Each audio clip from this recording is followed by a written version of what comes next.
이 경계 경보는 북한이 분단 이후 처음으로 동해 북방 한계선 NLL 이남으로 미사일을 발사하면서 내려졌었습니다. 자, 이 때문에 울릉군 지역에는 공습 경보가 발령됐었는데 북한은 하루 종일 미사일 20여 발을 발사하며 9.19 군사합의를 위반하는 도발을 이어갔습니다. 먼저 최도희 기자입니다.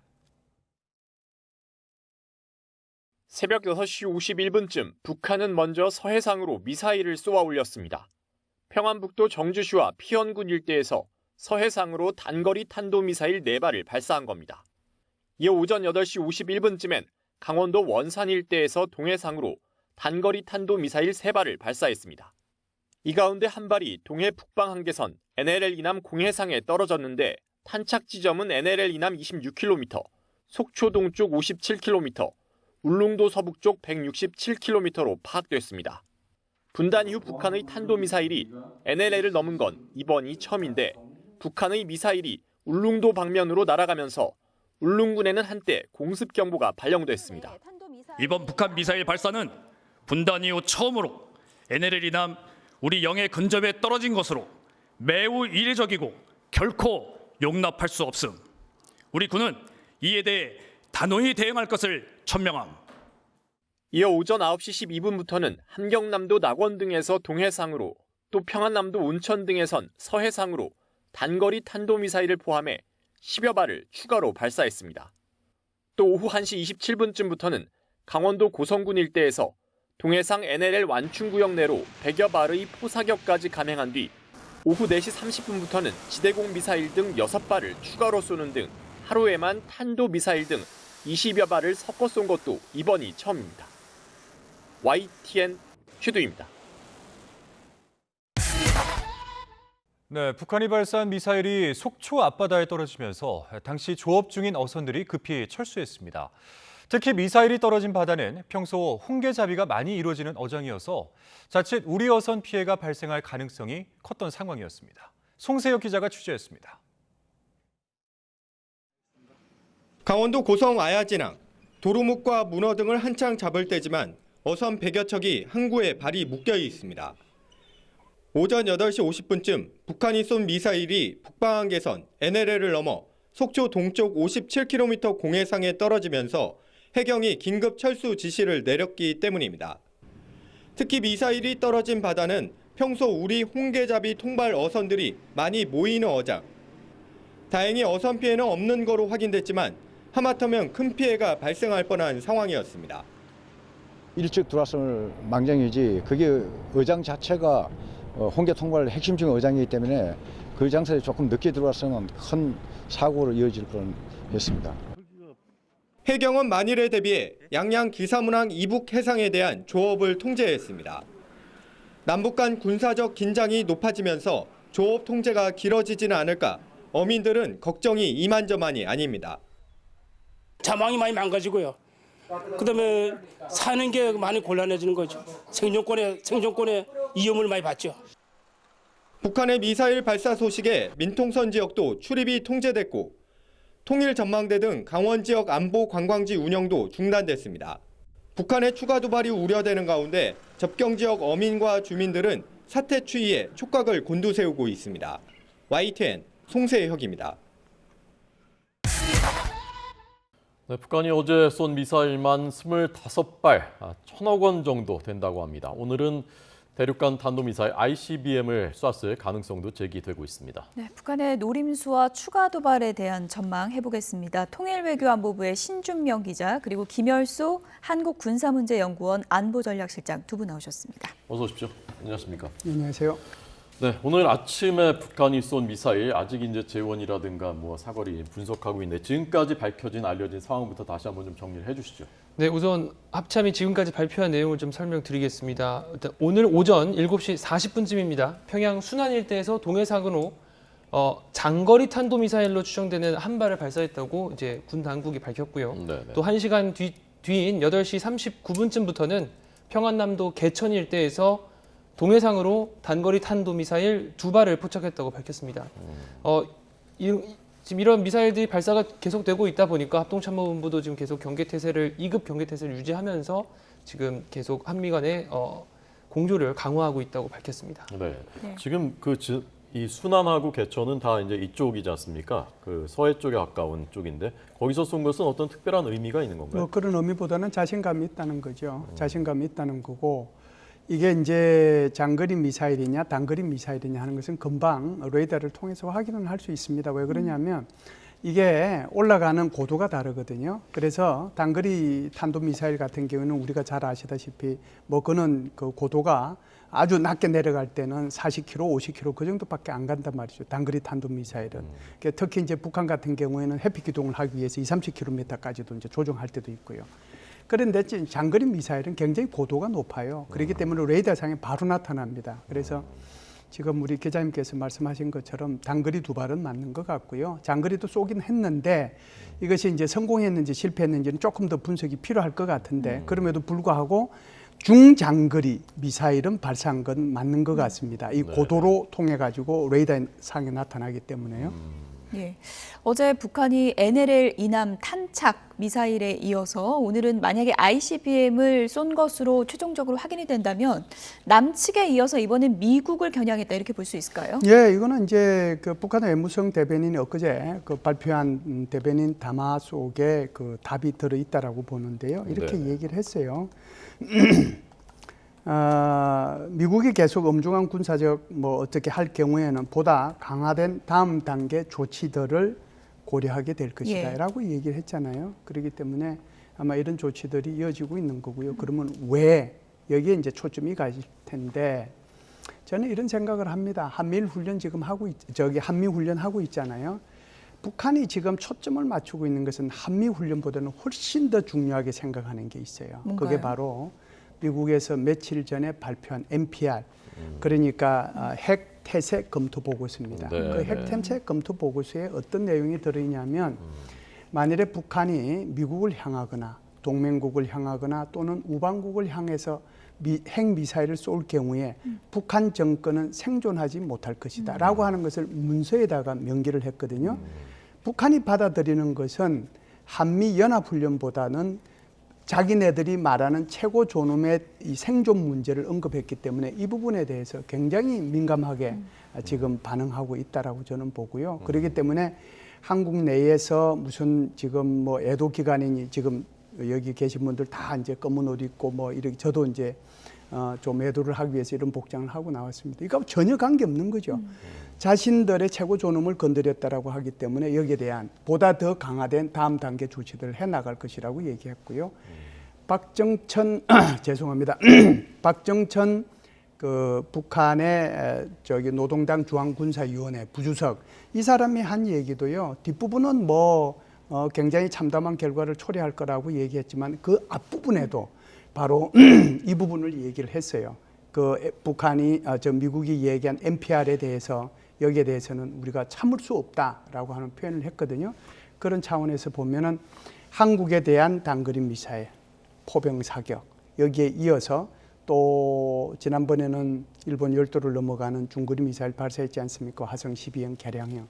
그래서 이번에는 이제 미국을 향한 질문하신 것처럼 그런 ICBM을 발사할 그런 가능성은 충분히 있었다 이렇게 보죠. 네. 북한 체제의 속성상 김정은 정권 종말 이렇게 경고한 미국의 보고서가 나왔는데 북한군이 그걸 가만히 두고 보고 있을 수 없었다. 김정은에게 보여주기 위해서라도라는 말씀입니다. 지금 이제 ICBM 어쨌건 레이더에 일단 잡혔으니까 장거리 미사일인 것은 분명한데 일본 상공은 통과하지 않았다고 하고 그러면 이게 어떻게 된 것인가? 지금까지 전해진 상황 정황으로는 어떤 것 같습니까? 맨 처음 뭐 교도통신과 NHK 등에서 일본 열도를 넘겼다라는 식의 보도가 나온 이후에 방위성에서 다시 정정을 했습니다. 일본 열도 상공을 넘기진 않았다고. 근데 지금 이제 하마다 방위대신이 지금 언급한 내용이 있는데 탄도미사일로 생각된다. 중장거리 탄도미사일로 생각된다라고 하고 있습니다. 그런데 이게 상공에서 폭발한 것으로 추정된다는 지금 일본 언론들의 계속 보도들이 좀 이어지고 있거든요. 현재 우리 군 당국은 이걸 정확하게 확인하기는 좀 어렵다는 입장인데 이게 상공에서 폭발한 걸 실패라고 봐야 할지 아니면 또 의도된 걸지 이거를 아직은 좀 더 파악을 필요하다는 취지로 보입니다.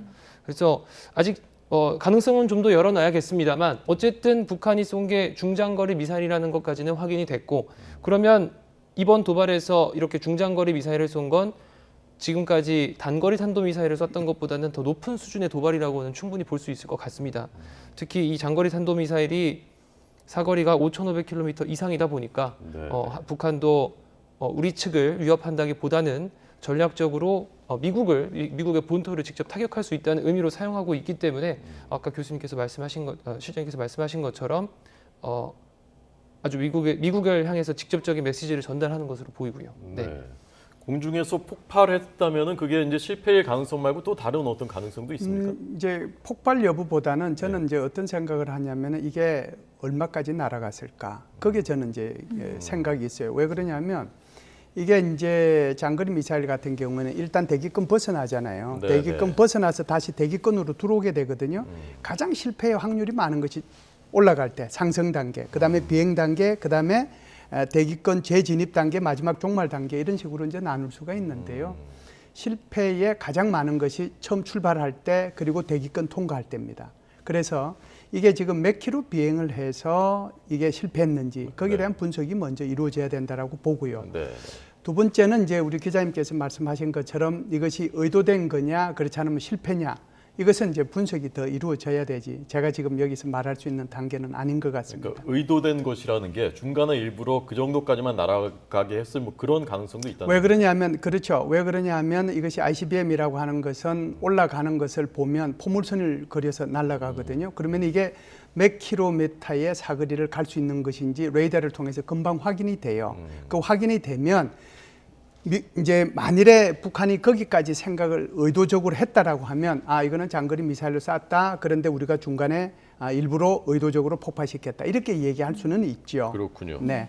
북한의 ICBM 개발 수준이 어느 정도인지도 좀 우리가 알고 있으면 도움이 될 것 같은데 그 전에 ICBM 발사했을 때는 어떤 경우가 있었나요? 이렇게 폭발한 경우가 있었나요? 2017년도에 실패는 많이 했죠. 실패는 많이 했고 올해도 화성 17형 발사했을 때 실패하고 그걸 실패 안 했다라고 하는 것을 일부러 보여주기 위해서 화성 15형 쏘고 거짓말도 했잖아요. 그러니까 어떤 무기체계든지 간에 무기체계 개발 역사에서 실패는 항상 있다는 것을 먼저 전제로 말씀을 드리고요. 두 번째는 지금 질문하신 것처럼 그러면은 장거리 미사일에는 뭐가 있을까? 북한이 보유하고 있는 것 중에서 화성 14형, 화성 15형, 화성 17형 이렇게 크게 나눌 수가 있습니다. 그래서 화성 14형은 2017년도에 두 번에 걸쳐서 발사를 했고 다 성공했어요. 이것은 사거리가 한 2,000km 그 정도 나가고요. 화성 15형은 한 14,000, 15,000 그 정도 나갑니다. 그럼 이거는 이제 화성 15형은 2017년도 11월 29일 날 발사해서 성공하고 난 뒤에 딱 한 번 쏘고 그리고 난 뒤에 핵무력이 완성됐다고 김정은이가 선언한 것이 바로 화성 15형이거든요. 그리고 난 뒤에 올해 들어서 이제 화성 17형을 쏴서 실패하기도, 그러니까 고도로 쏴서 실패하기도 하고 또 그것을 거짓을 감추기 위해서 화성 15형을 쏘기도 했는데 이 화성 17형에 올라간 고도상으로 보면 이것은 미국 전역을 타격할 수 있는 15,000km 이상 나가는 미사일이다. 자, 그렇다라고 하면 기술 수준이 어느 정도 됐느냐? 북한이 가지고 있는 장거리 미사일의 기술 수준은 화성 14형, 15형, 17형을 볼 때 미국 전역을 타격할 수 있는 그런 기술 수준을 가졌다라고 하는 것을 보여주었죠. 네. 이 ICBM이 어디까지 간 것인지, 일부러 폭발시킨 것인지 이런 여부가 확인되는 것은 대략 어느 정도 시간이 소요되는지 하고요. 언제 우리 군은 이제 비례 대응 원칙에 의해서 공대지 미사일을 북한 쪽으로 쐈지 않습니까? 쪽 NLL 이북으로. 이번에는 이 미사일 도발에 대해서는 우리가 취할 수 있는 대응은 어떤 것이 있을 수 있는지.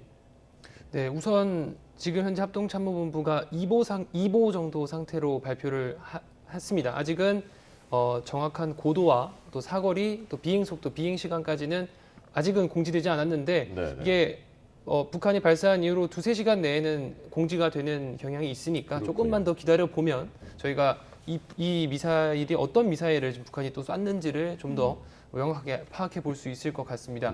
어제 사실 북한의 도발이 굉장히 상당했습니다. 그래서 어제 공습 경보까지 울리기도 했었는데 우선 어제 상황을 좀 정리를 해보면 북한이 어제 오전 6시 50분쯤에 서해상으로 SLBM, 그러니까 단거리 탄도미사일 4발을 쐈죠. 예. SRBM이죠. 맞습니다. SRBM을요. 그리고 8시 50분쯤에는 이번에는 동해상으로 NLL을 넘어온 한 발을 포함해서 또 단거리 탄도미사일 3발을 발사했고 이후에 계속해서 발사를 이어가서 어제 하루에만 20발 이상의 미사일을 발사했습니다.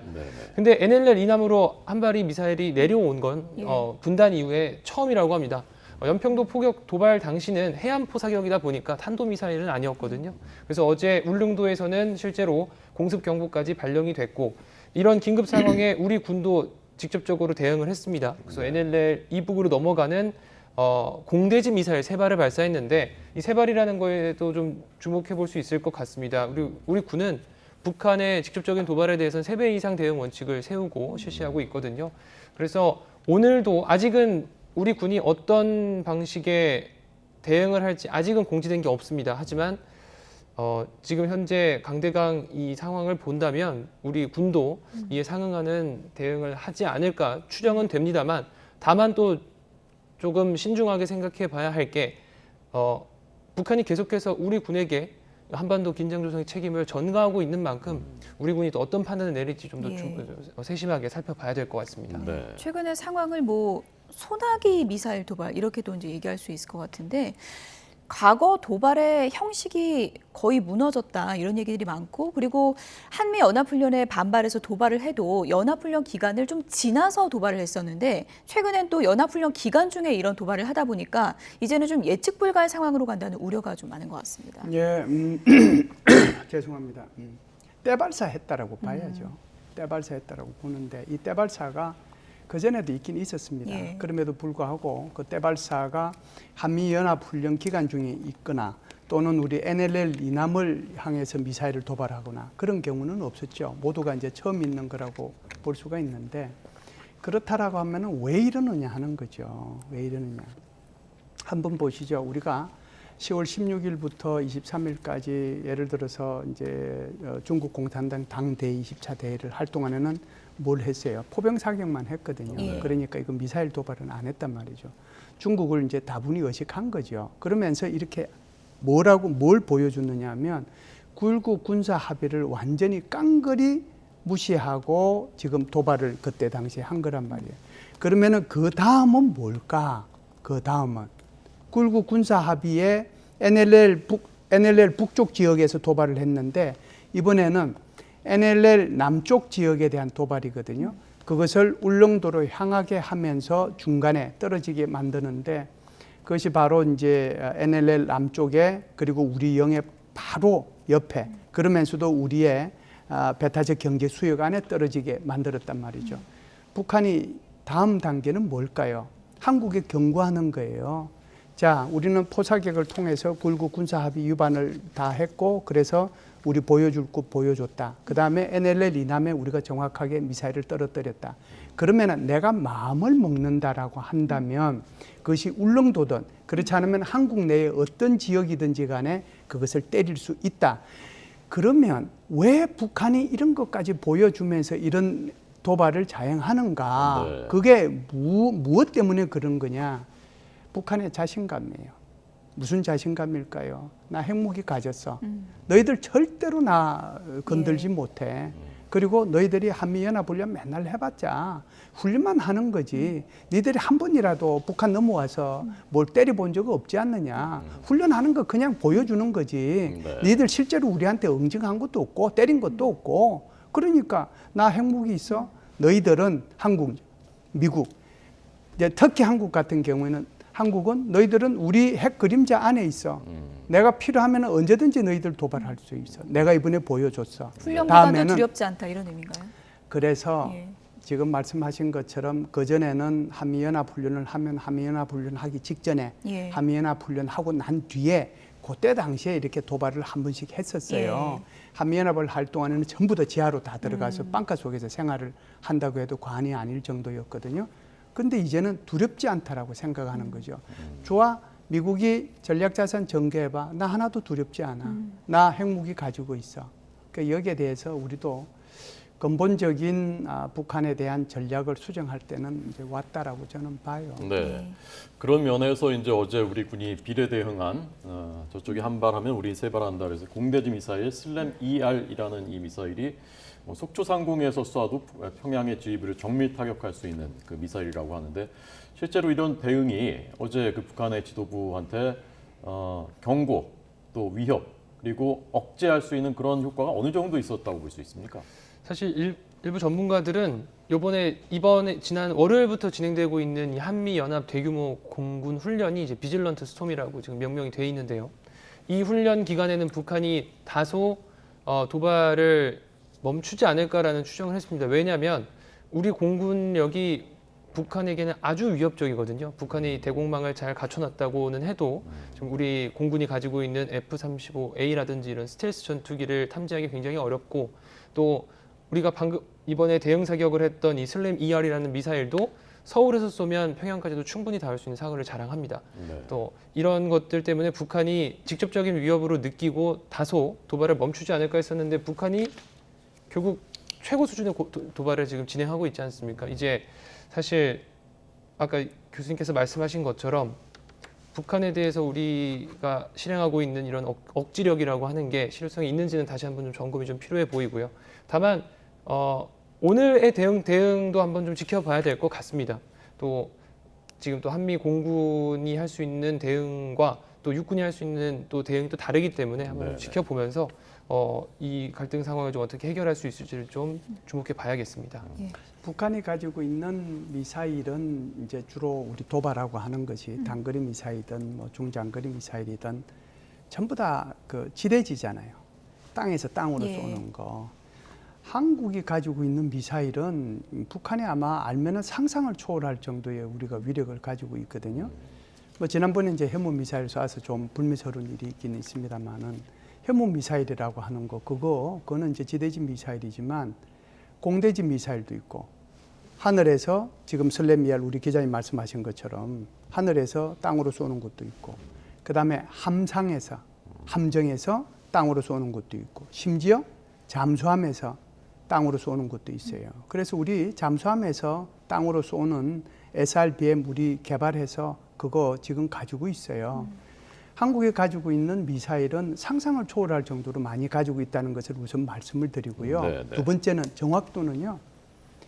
공대지 미사일을 쏜 것은 굉장히 의미가 있습니다. 우리가 지금 비질런트 스톰 훈련을 하는데 이게 지금 F-35A도 있고 F-35B도 있거든요. A는 긴 활주로가 필요하지만 B는 긴 활주로가 필요하지 않고 수직 이착륙 할 수 있는 거고 스텔스 기능이 있기 때문에 나 지금 너 들어가도 너는 나 못 찾아 이런 거거든요. 그러면서 거기서 때렸단 말이죠.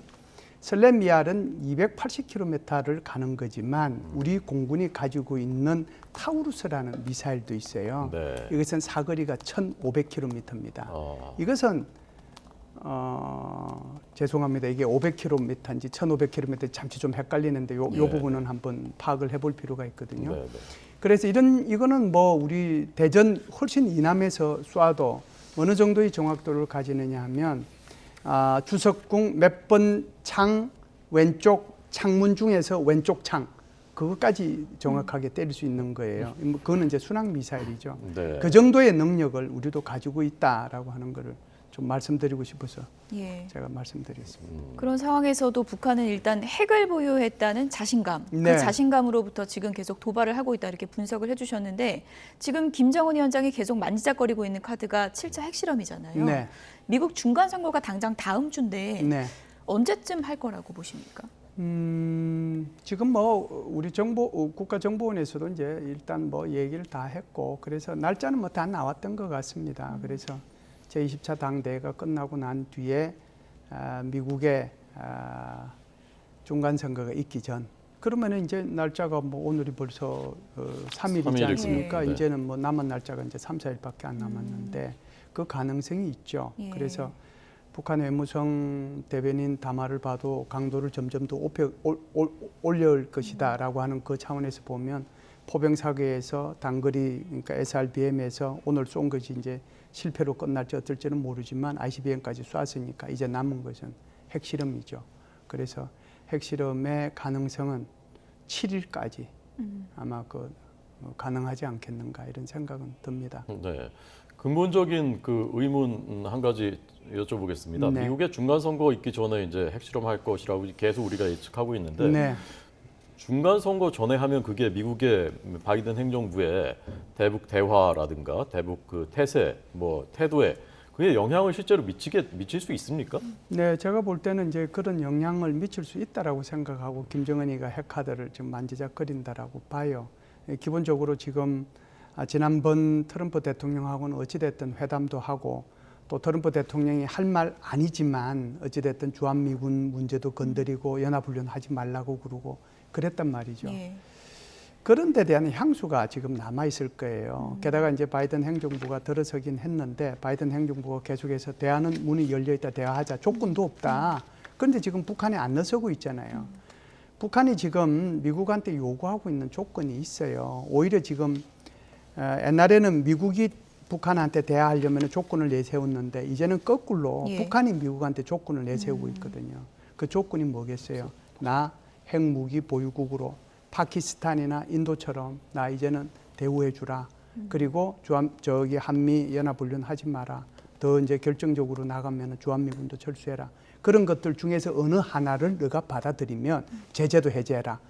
받아들이면 그때 내가 나가겠다라고 하는 거거든요. 그런데 지금 미국 입장에서 일단 만나보자. 만나서 우리 얘기 한번 해보자 하는데 그거조차도 지금 북한이 안 듣고 있거든요. 네. 그러면서 지금 계속 도발의 그 강도를 올린다라고 하는 것은 이번 중간 선거에 바이든 행정부한테 타격을 주고 이것이 끝나고 나면 중간 선거가 바이든 행정부의 뭐 예를 들어서 뭐 어떻게 될지는 잘 모르겠습니다만은 패배하고 나면 거기에 대한 대북 정책이 바뀔 수도 있을 것이고 네. 공화당의 압박도 있을 것이고 그러다 보면 자기가 요구하는 그런 것들을 미국이 받아들여서 핵 회담이 이루어지고 그렇게 되면은 자기네들이 사실상의 핵 보유국으로 인정받는 그게 목표를 두고 지금 계속 수위를 높여가면서 7차 핵실험까지를 지금 만지작거리고 있는 이유가 되겠죠. 네. 예.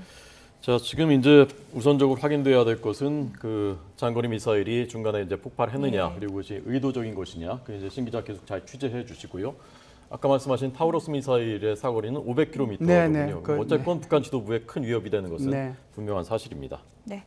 여기까지 줄이겠습니다. 지금까지 신준명 기자 그리고 김열수 한국군사문제연구원 안보전략실장 두 분이었습니다. 고맙습니다. 감사합니다. 감사합니다. 북한이 연이틀 탄도미사일과 ICBM을 발사하면서 곧 핵실험에 나설지에도 관심이 집중되고 있습니다. 윤석열 대통령은 긴급 NSC 상임위에서 한미 확장 억제 강화와 한미일 안보 협력 확대를 주문했습니다. 조수영 기자가 보도합니다. 북한의 이번 대륙간 탄도미사일 ICBM 발사는 올해 들어서만 7번째입니다. 지난 2월 27일 정찰위성 시험용이라고 주장하며 올 들어 처음으로 ICBM을 쏘아 올렸고 5월에는 ICBM과 단거리 탄도미사일을 함께 발사하며 섞어 쏘기 역량을 과시하기도 했습니다. 여러 차례 단거리 미사일까지 포함해 올해 수십 차례 탄도미사일을 발사하면서 곧 핵실험에 나설 가능성에 무게가 실리고 있습니다. 2017년 6차 핵실험을 앞두고 보였던 패턴과 유사하다는 겁니다. 포병 사격에서 단거리 그러니까 SRBM에서 오늘 쏜 것이 이제 실패로 끝날지 어떨지는 모르지만 ICBM까지 쐈으니까 이제 남은 것은 핵실험이죠. 그래서 핵실험의 가능성은 7일까지 아마 가능하지 않겠는가.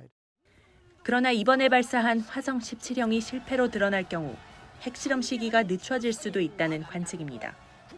정부는 북한의 도발을 규탄하며 단호한 대응을 다짐했습니다. 최근 한반도와 영내 긴장을 고조시키는 모든 책임은 전적으로 북한에 있습니다. 이러한 책임을 흐리거나 전가하려는 북한의 시도는 결코 성공하지 못할 것입니다.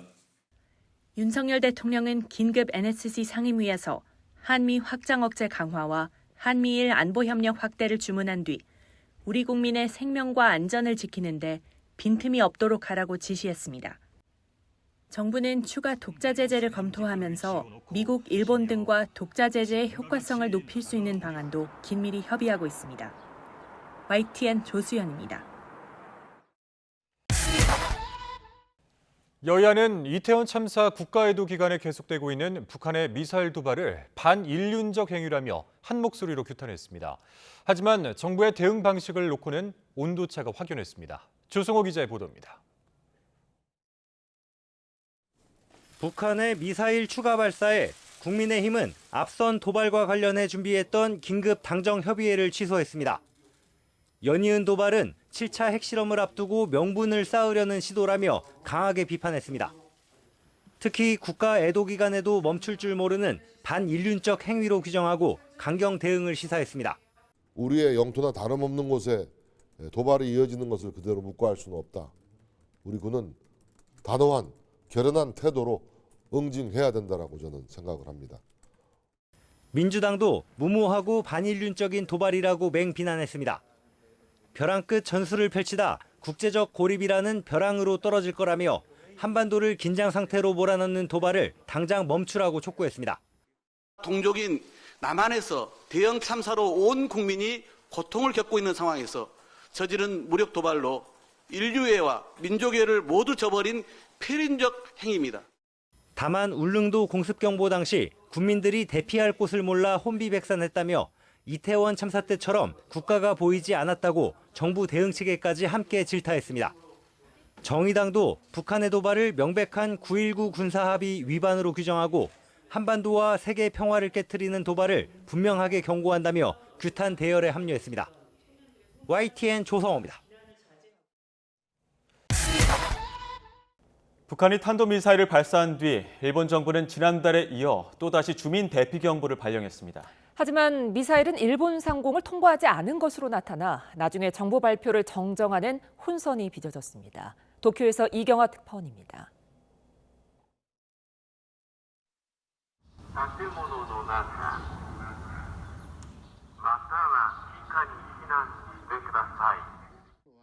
북한 탄도미사일 발사 직후 니가타 등 일본 동북 지역 3개 현에는 주민 대피 경보가 발령됐습니다. 지난달 4일 5년 만에 북한 미사일이 일본 상공을 넘으면서 대피 경보가 발령된 뒤 한 달 만입니다. 이른 아침 울려 퍼진 경보에 주민들은 크게 놀랐습니다. びっくりしたけども、まだかっていう感じで。テーブルの下息子と隠れようかとか思ったんだけど、やっぱりちょっと甘い考えで自分は大丈夫かなと思って。 경보 발령으로 해당 지역에서는 열차 운행이 한때 중단되는 등 소동이 빚어졌습니다. 하지만 이번에는 미사일이 일본에 미치지 못한 것으로 나타났습니다. 일본 방위성은 경보 발령 후 1시간 넘게 지나 발표 내용을 바로잡았습니다. 当該情報を確認したところ、ミサイルは日本列島を越えず日本海上空にて消失したことが確認されましたので訂正いたします。 일본 정부는 정확한 당시 상황을 분석 중입니다.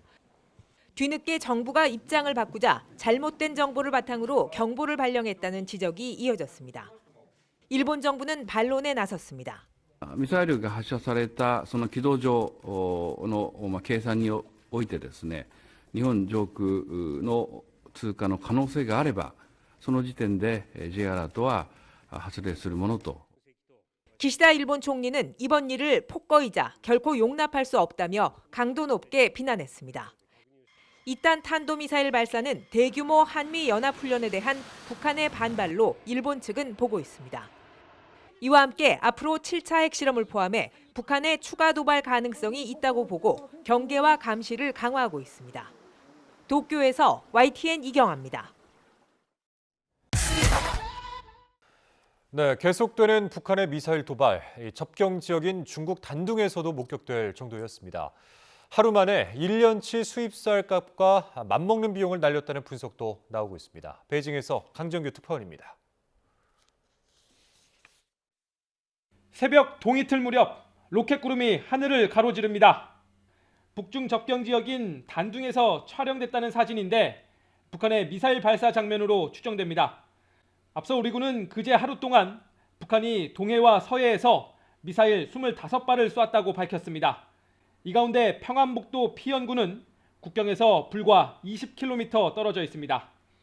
한꺼번에 몰아친 미사일 발사 비용은 약 7천만 달러로 추산되는데 북한이 중국에서 수입하는 1년치 쌀 가격과 맞먹습니다.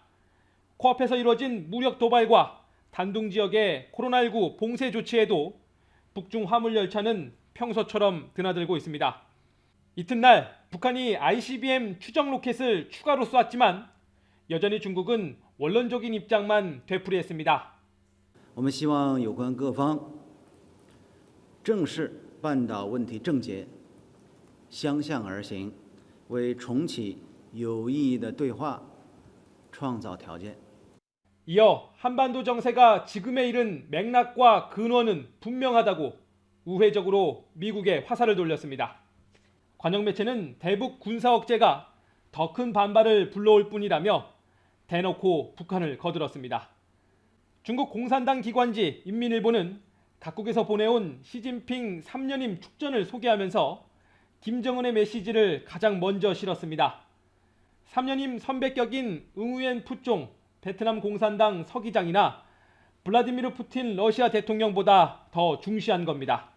시진핑 집권 3기 들어 더 가까워진 북중 관계, 거리낌 없는 전략 도발의 배경 가운데 하나로 꼽힙니다. 베이징에서 YTN 강정규입니다.